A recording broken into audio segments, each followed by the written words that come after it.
প্রিয় মানুষেরা আসসালামু আলাইকুম। দেখতে দেখতে আবারও চলে আসলাম ঘুরতে। আর আজকে হচ্ছে আমি আর যাদের দুজনে একসাথে ঘুরতে গেছি। আর এই যে ঘুরতে যাওয়ার পরে দুজনে একটা ছোটো ভিডিও করলাম। আর ঘুরতে যাওয়ার পরে যেখানে আমরা ঘুরতে গেছি মানে খাওয়া দাওয়া করতে গেছি সেখানে কোনো জায়গা ছিল না, তাই হচ্ছে জাহেদায় একটা দোলনাতে বসে পড়ছে। আর দোলনাতে বসে দুলে মানুষ এভাবে না ডাইনাভাবে দুলে না, সে হচ্ছে উপরে নিচে দোলে। এখন আমরা যেহেতু জায়গা পাই নাই, সো দোলনাতেই আমরা অনেকক্ষণ যেহেতু ওয়েট করতেছি, তো মোটামুটি দোলনাটা ফ্রি ছিল, তাই দোলনাতে অনেকক্ষণ সময় কাটালাম।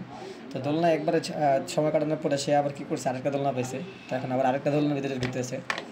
তো এইখানেও দুলে সময় যেহেতু আমাদের হাতে খুবই কম ছিল, তো ওই দিন আমরা বেশিক্ষণ সময় এখানে আমরা থাকতে পারিনি। তো যতটুকু সময় ছিল আমরা দোলনাতে এই দোলনাতে ওই দোলনাতে সবগুলো দোলনাতে হচ্ছে আমরা টাইম স্পেন্ড করতেছিলাম। আর এর ভিতরে হচ্ছে এই যে সৌন্দর্যটা, দোলনার যে সৌন্দর্যটা, এই সৌন্দর্যটা আমরা স্পেন্ড করতেছি। এর ভিতরে বললাম যে তুমি একলা একলা দোলনা খেলে হইব, আমার একটু দোলনা খাওয়া। পরে আমিও একটু দোলনার ভিতরে উঠলাম। এরপরে আমাদের খাওয়ান চলে আসলো। খাওয়ান আমি আর খাইতে পারি নাই, সে একলা একলাই খাইতেছে।